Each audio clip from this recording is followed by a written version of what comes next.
Hello বন্ধুরা, আমি Sudip and welcome to filmy tech. কথা বলবো বুমেরাং ট্রেলার নিয়ে, যেটা কিছুক্ষণ আগে ড্রপ করা হয়েছে। এবং ট্রেলারটা আমার কেমন লাগলো দেখুন। প্রায় 3 মিনিটের কাছাকাছি ট্রেলারটা ডিজাইন করা হয়েছে, অনেক কিছু দেখানোর ব্যাপারও ছিল। এবং প্রথম থেকেই এই যে সুপার বাইক, সেটার দাম কত, কারো জীবনের থেকে বেশি নয়, এই রকম ডায়লগস দিয়ে এই ট্রেলারের সূত্রপাত হয়। এবং ট্রেলারটা যত এগিয়েছে ট্রেলারের হাইপ তত বৃদ্ধি পেয়েছে। আমরা এই ধরনের গল্পে কথা বলছিলাম যেখানে হাসির ব্যাপারটা আছে, এবং রুক্মিণী মৈত্রর ওই যে একটা মানে কেসলেস যে ফেসটা ক্রিয়েট করা হয়েছে, সেটা যে একটা রোবোটিক অ্যাপ্রোচ, এটা মানুষের বোঝা উচিত ছিল আগেও। এবং মানুষজন এটা নিয়ে ট্রোল করতেই বিজি ছিল, এত কিছু ভাবার মানুষের বুদ্ধির দরকার পড়ে না। যাই হোক, সেই লুকটা আমার ফ্যান্টাস্টিক লেগেছে। এবং তারপরে যে ডবল ট্রাভেল এবং বুমেরাংকে জাস্টিফাই করার জন্য স্ক্রিন প্লেতে এগিয়েছে, এবং সেটা আমরা ট্রেলারের মধ্যে যখন দেখা শুরু করেছি, আমেজিং। একটা বাংলা সিনেমায় এরকম সায়েন্স ফিকশন তার সাথে সাথে কমেডি, এই দুটোর যে সংমিশ্রণ, তার যে ব্লেন্ডিং, তার যে অ্যাপ্রোচ, সেটা অমাইক। যেরকম ডায়লগস এর মধ্যে ইনপুট করা হয়েছে, সেটা বন্দে ভারতের রেফারেন্স হোক নাই কেন, বা অন্যান্য কিছু যে ডায়লগগুলো আছে যেগুলো দারুণ ফানি ওয়েতে এসেছে, ফানি টাইমিং এর সাথে এসেছে। এবং যখন সেই ক্যারেক্টারগুলো আসে, রজতাভ দত্তের মতো ক্যারেক্টার বা যারা অভিনয় করছেন, তো প্রত্যেকের টাইমিং গুলো এত সুন্দর ডায়লগ ডেলিভারি করার, যার জন্য ওই পুরো স্ক্রিন প্লেটা ট্রেলারের মধ্যেই আমরা ফিল করতে পারি।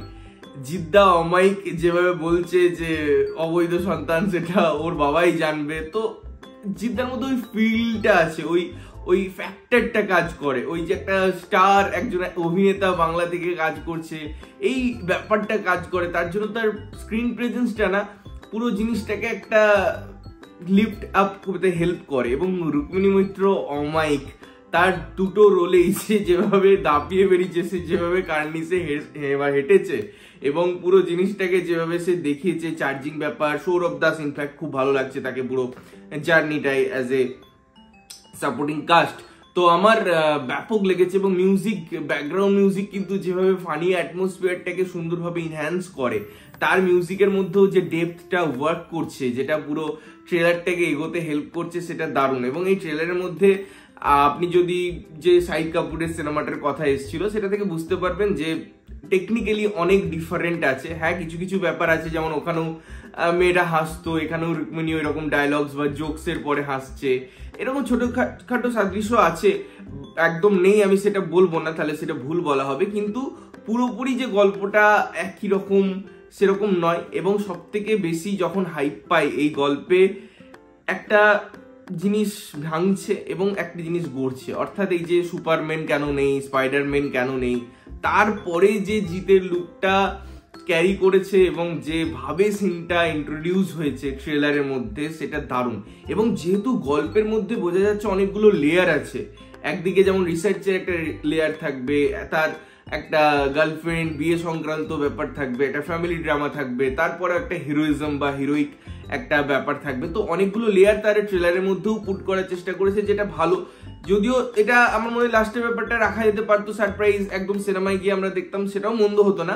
বাট ওটা কিন্তু সিনেমার হাই পয়েন্ট বা ট্রেলারের হাই পয়েন্ট হিসেবেও ওয়ার্ক করতে পারে, কারণ পুরো জার্নিটা 3টে স্টেজিং আমরা দেখছি, লেয়ার দেখছি। এবং চরিত্রগুলোর মধ্যেও সেই পারস্পরিক ব্যাপারটা, ডায়লগসের মধ্যে আমি যেমন বলছিলাম খুব স্ট্রেংথ দেওয়া হয়েছে। ডায়লগস রাইটিং আমার ব্যাপক লেগেছে, টাইমিং কমিক, এবং কোনোটা স্ল্যাপস্টিক সেই অর্থে কিন্তু মনে হচ্ছে না, খুব ইজিলি ভালো লাগছে। ওই সিচুয়েশনটাকে আমি বলবো খুব সুন্দরভাবে ডিজাইন করা হয়েছে। তো ট্রেলারটা এক কথায় আমার খুবই ভালো লেগেছে। বাংলায় এত সুন্দর ওয়ার্ক, এত সুন্দর কম্বিনেশন, এত সুন্দর প্রেজেন্টেশন আমার মনে হয় খুব কম হয়, এবং তার মধ্যে বুমেরাং হয়ে থাকবে। এবারে শুধুমাত্র আমি চাইবো যে মানুষজন ট্রেলার কেমন লাগলো সেটা তো অবশ্যই জানাবে, কিন্তু এই সিনেমাটা আমার মনে হয় হলে দেখার একটা এক্সপিরিয়েন্স থাকবে, কারণ তারা যেভাবে ডিজাইন করেছে, তারা যেভাবে বিগার ম্যানারে এটা প্রেজেন্ট করার চেষ্টা করছে, সেটা ফিউচারে কবে ওটিটিতে আসবে, কারণ এখন ওটিটিতে অনেক লেটে আসে বাংলা সিনেমা, একটা ফোনের পর্দায় দেখা, তার থেকে আমি বলবো এই সিনেমাটা তোমরা এক্সপিরিয়েন্স করো থিয়েটারে গিয়ে। তাদের যে উদ্দেশ্য সেটা যেন তোমরা এনজয় করতে পারো, এবং বড় পর্দায় ওই সাউন্ড এবং অডিও ভিজুয়াল সিনটা এত সুন্দর, ওই এক্সপিরিয়েন্সটা এত সুন্দর হয়। আমার মনে হয় এই ধরনের সিনেমা থেকে তারা বাজেটিং কোনো কার্পণ্য করেনি। তো আমার মনে হয় প্লিজ তোমরা এই সিনেমাটা গিয়ে দেখো, বড় পর্দায় এক্সপিরিয়েন্স করো এবং তারপর জানাও কেমন লাগলো। আমার ট্রেলারটা ব্যাপক লেগেছে এবং আমি এগারলি ওয়েট করছি সিনেমাটার জন্য। তো তোমরা কেমন লেগেছে অবশ্যই কমেন্ট করে জানাবে। ততক্ষণের জন্য ভালো থাকবে, সুস্থ থাকবে এবং সবসময় ভালো জিনিস দেখবে। চ্যানেলটা যদি প্রথমবার দেখছো লাইক কমেন্ট শেয়ার করতে হবে, সাবস্ক্রাইব করতে হবে যাতে প্রত্যেকটা নোটিফিকেশন তোমাদের কাছে পৌঁছায়। ততক্ষণের জন্য টাটা।